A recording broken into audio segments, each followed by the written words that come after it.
Hi guys, Chris here with another video from Unique Camping and Marine. I'm a certified RV technician, and today we're going to be walking through our travel trailer.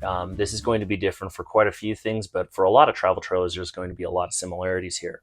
So we're going to walk you guys through the various systems and how they operate on at least our travel trailer, and hopefully you get something out of it. So we're going to start today with the control panel here. We've got not a whole lot of options, truthfully, on ours, but you can go through the various settings here where if you hold down battery, it'll show you how full your battery is. Currently, we're on shore power, so it's always going to show full. We just recently emptied out all of our holding tanks for cleaning, so the fresh is on empty, the black water is on empty, and the gray water is on empty as well. We also have our interior lights and exterior lights, which is just basically a string of Christmas lights on the outside. We have our slides, which move in and out, and as such.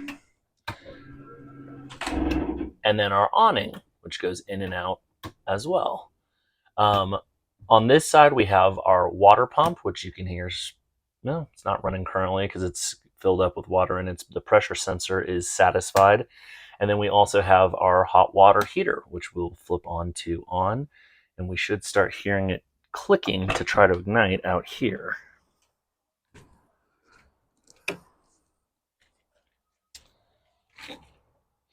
So I'm not entirely sure. There it goes.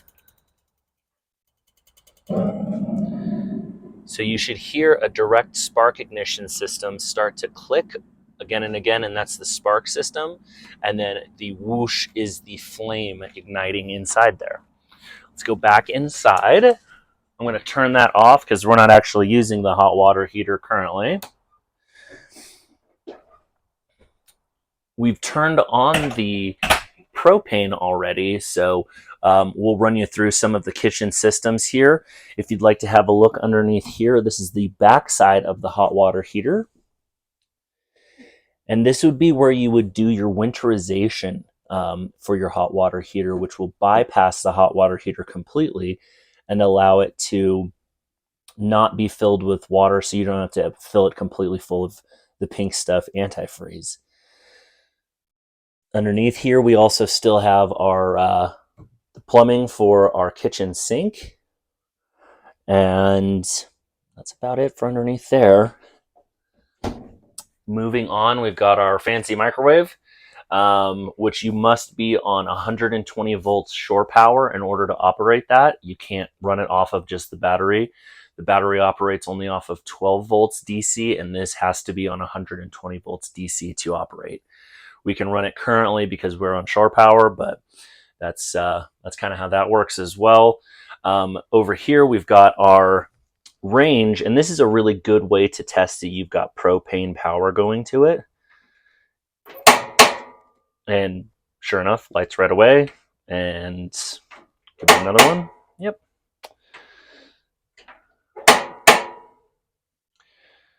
The interesting part about these is this is an old school spark ignition system, so you have to rapidly move it through the sparking.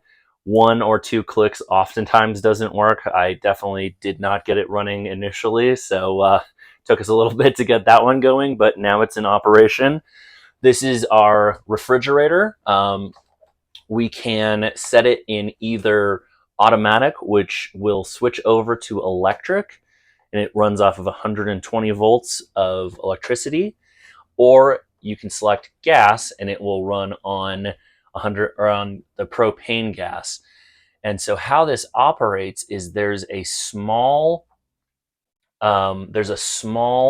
heater in the back of it, which is either powered by 120 volts or by propane, as I said before. And without having that heat applied there, the ammonia in the back of the refrigerator can't properly circulate. So for the time being, we're going to leave this guy just on auto, which means that it's going to be on electric. Moving down here, we have a very important part of the RV, which is kind of the fuse panel. So all of our breakers are inside there, as well as all of our fuses for the various circuits inside of the RV. With that being said, unless there's a tripped breaker or something like that, you don't really need to mess with it. However, it's good to know where they're at in case you do have a blown breaker or circuit. Down here we have our gas sensor. The gas sensor will pick up any kind of gas inside here, including carbon dioxide, carbon monoxide, and propane as well. So if, say, one of our burners wasn't turned off and it was leaking, this would alert us to that. They're very sensitive. Certain things, including an upset stomach, can set it off as well. Moving through here, we've got our little kitchenette, or I'm sorry, our little bathroom sink in here. Just standard little sink. We're not going to have any hot water heater right now because we turned the heater off.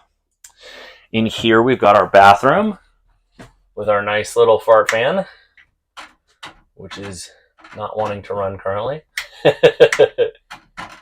Just like with many things in RVs, at the beginning of a season, it's important to go through and test every little switch to make sure that everything is working inside your RV. So that's something we're going to have to come back to, and we'll probably shoot another video on. Moving over to our RV toilet, this is kind of our wheelhouse in general. It is a Dometic vacuum breaker style toilet, and currently we've got it filled up and ready for use. But in order to flush it down completely, you would hold the pedal down all the way, and we generally recommend counting to 10 at the bare minimum to flush the toilet. And then once you're done with the flush, let the pedal go most of the way back up again until the ball valve closes, and then you can refill the toilet so it's ready for the next use. Now, really the only time which you would want to have the toilet completely empty is when you are moving it, going from location to location. So over here we have our shower, which is without a curtain currently. So we would probably just recommend closing the door on this one at this point.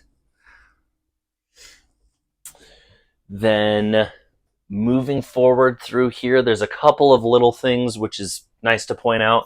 This is the main air conditioner up here, where we have our filter inside of it and the ability to switch it from blowing directly out of here or transferring it over to the vents.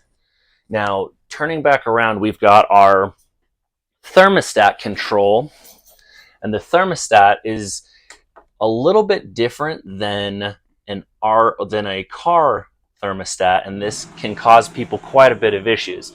The reason why is that if it is set on cool and you are trying to if it's set on cool, it will run just the air conditioner. If it's set on furnace, it will run just the furnace. But where it's different is that when you're running the furnace, the heat is coming up from the floor, not from the air conditioner, but the fan on the air conditioner will still run. So it's a little bit of a misnomer on that one, because it's just good to know that your heat will actually be coming up through the floor and not through the air vents up top, though you will hear that fan running. Let's go around outside of the RV to check out where the propane is located at.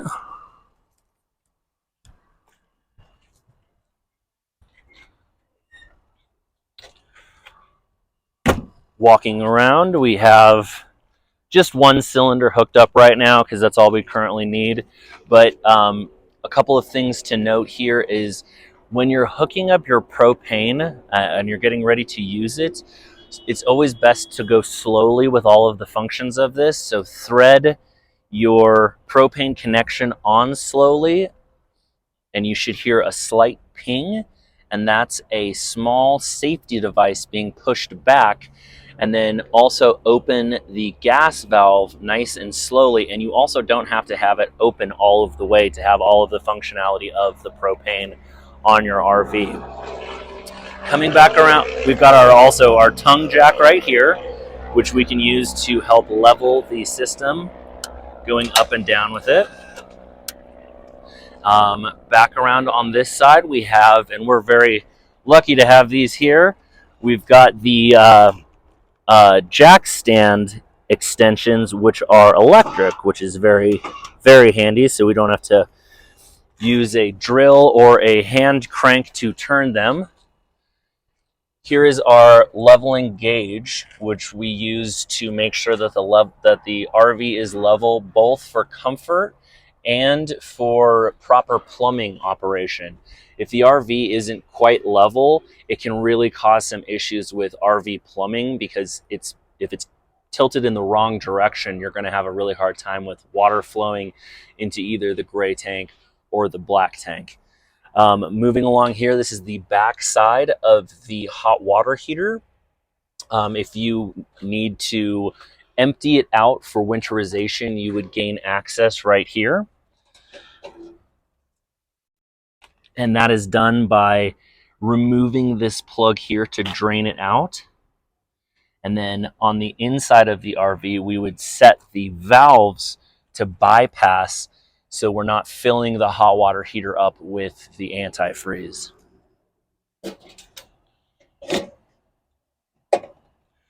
More systems on the outside here.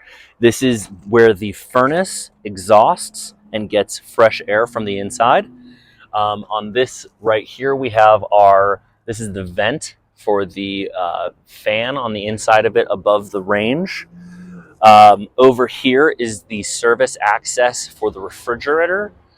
This is where you would open it up in order to see if you have any issues, or if the ignition system isn't working correctly for the propane, if you're choosing to run the refrigerator off of that. Back here we have our secondary extension legs for the levelers. A little bit of storage on this side. And then if you'll follow me around to the other side, we'll show you the where you discharge your holding tank. So as you can see, we've got our slide fully extended here.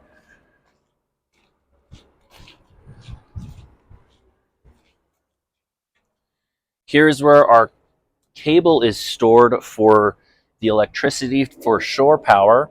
It's a 30 amp circuit, which runs off of 120 volts. And we've got it reduced inside down to a 120 volt outlet, so we can just plug directly into that.